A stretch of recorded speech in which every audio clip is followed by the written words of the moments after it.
Hello guys, welcome back to my YouTube channel Shiksha Sankalp. आज हम लोग डिस्कस करेंगे question number 6, that is comparing quantities exercise 8.3, right. तो चलिए गाइस, इसके पहले 6 के पहले हमने सारे क्वेश्चंस 1 बाय 1 करके प्रीवियस वीडियो में डाल रखा है। आप वहाँ पर चैनल पर जाकर क्वेश्चंस के आंसर्स को, सॉल्यूशन को देख सकते हैं, ठीक है। और किसी प्रकार की क्वेश्चंस में कोई भी प्रॉब्लम होगी तो उसे आप कमेंट सेक्शन में कमेंट ज़रूर करें, वहाँ से मैं रिप्लाई करूँगी, ठीक है। तो चलिए देखते हैं क्वेश्चन में क्या है। क्वेश्चन में है कि Juhi sells a washing machine for ₹13,500, she loses 20% in the bargain, right. What was the price at which she bought it. Means ये हुआ कि जूही वॉशिंग मशीन को सेल करती है कितने रुपए में, 13,500 रुपीज़ में सेल कर रही है, ठीक है। लेकिन सेल करने पे उसे समझ में आ रहा है कि इसमें मुझे लॉस कितने रुपए का हो रहा है, 20% का हो रहा है। 20% लॉस पर उसने वॉशिंग मशीन को सेल कर दिया। तो what was the price at which she bought it.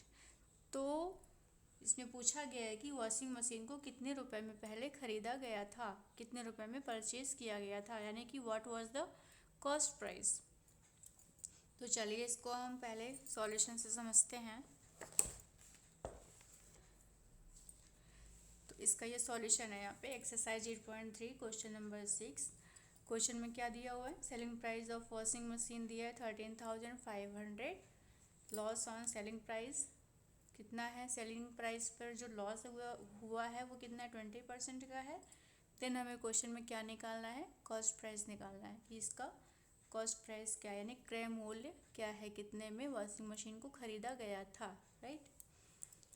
पहले आप ये समझ लें कि कॉस्ट प्राइस को हम सीपी में शॉर्ट में लिखेंगे और सेलिंग प्राइस को एसपी लिखेंगे। सेलिंग प्राइस मीन्स जितने में सामान को बेचते हैं और कॉस्ट प्राइस मीन्स जितने रुपए में हम सामान को खरीदते हैं, राइट।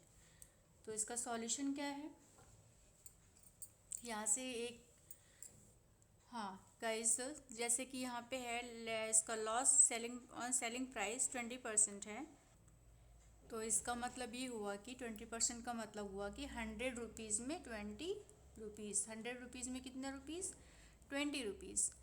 अब ये 100 रुपीज़ क्या है, 100 रुपीज़ को हम जो भी मान लेंगे उसमें हमें 20 रुपीज़ को लेके चलना है। 20 रुपीज़ तो पता है कि क्या है, लॉस है, क्या है, लॉस है 20 रुपीज़। और 100 रुपीज़ को हम लोग बेस मानते हैं कॉस्ट प्राइस का।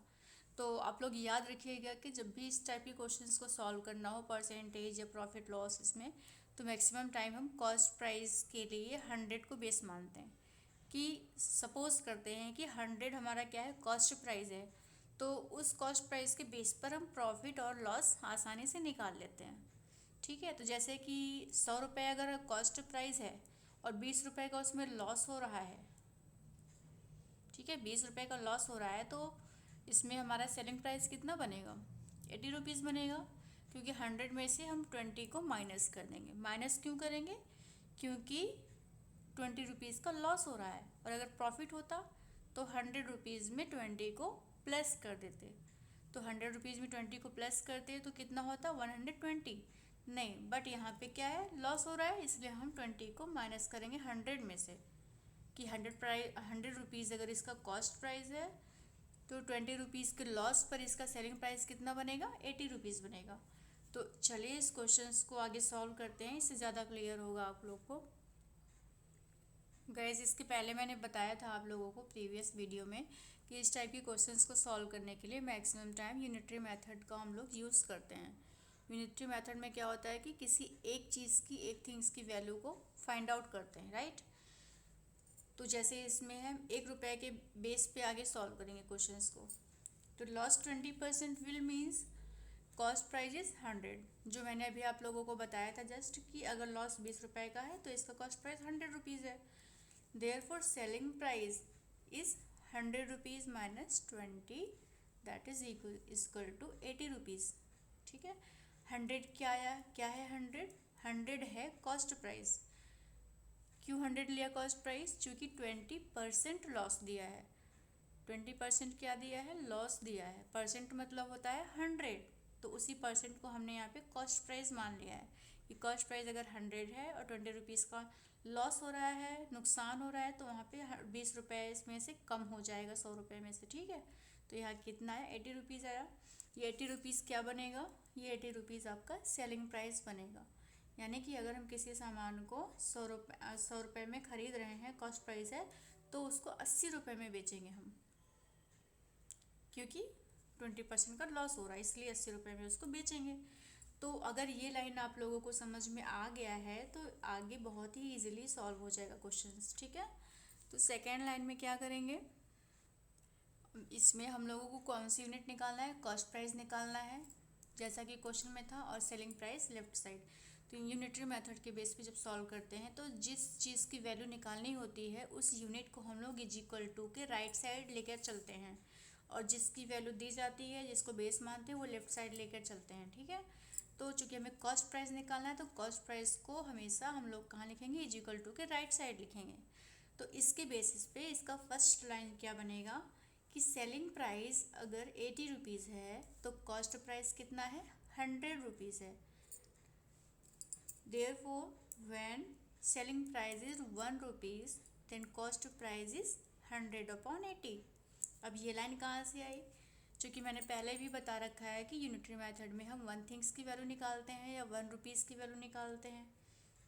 तो सेलिंग प्राइस अगर 1 रुपये हमारे पास होता है तो उसका कॉस्ट प्राइस क्या बनेगा, 1 रुपये सेलिंग प्राइस पर कॉस्ट प्राइस बनेगा 100/80।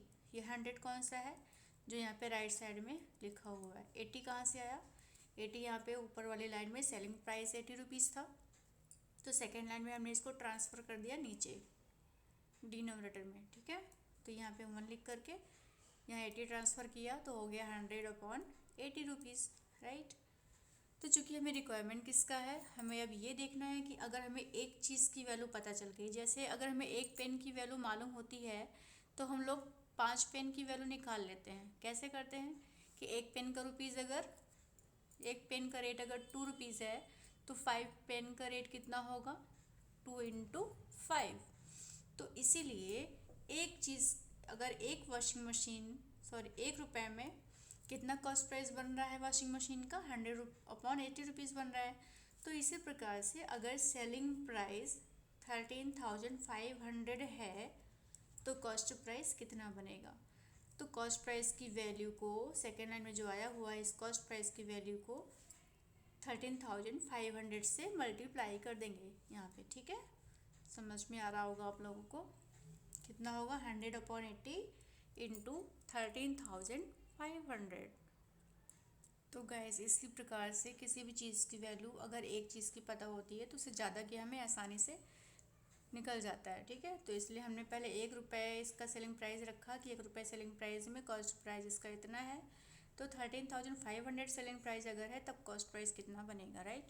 तो ये रेशियो आया यहाँ पे 10 डिनोमिनेटर में और न्यूमरेटर में 10 कैंसिल आउट हो गया, कितना बचा 13 एंड 50, 1350 रुपीज़ ये हो गया, और 20 100 का। तो जब दोनों ये मल्टीप्लाई करेंगे तो कितना होगा 1,35,000, राइट, डिवाइडेड बाई 8। इसको जब सॉल्व करेंगे फ्रैक्शंस को तो कितना आएगा 16,875। गाइस अगर आप लोगों को सॉल्यूशन में, फ्रैक्शन में या मिक्स फ्रैक्शन में किसी भी प्रकार का कोई भी अगर डाउट हो तो आप लोग कमेंट ज़रूर करिए, मैं वहाँ से आप लोगों को एक्सप्लेन करने की पूरी कोशिश करूँगी। और हाँ, चैनल को सब्सक्राइब भी ज़रूर करिए, क्योंकि मैं एकेडमिक मैथ्स के सारे सॉल्यूशंस मैं डालती रहती हूँ, एकेडमिक क्लासेस के सारे सॉल्यूशंस मैथ का, तो वहाँ से आप लोग चैनल पर विज़िट कर सकते हैं।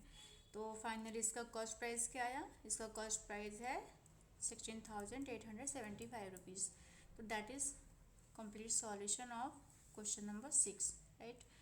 तो किसी प्रकार का भी कोई दिक्कत हो आप लोगों को, अगर सॉल्यूशन में, कॉन्सेप्ट में कहीं भी कोई प्रॉब्लम हो तो कमेंट ज़रूर करिएगा। चलिए, थैंक्स फॉर वॉचिंग।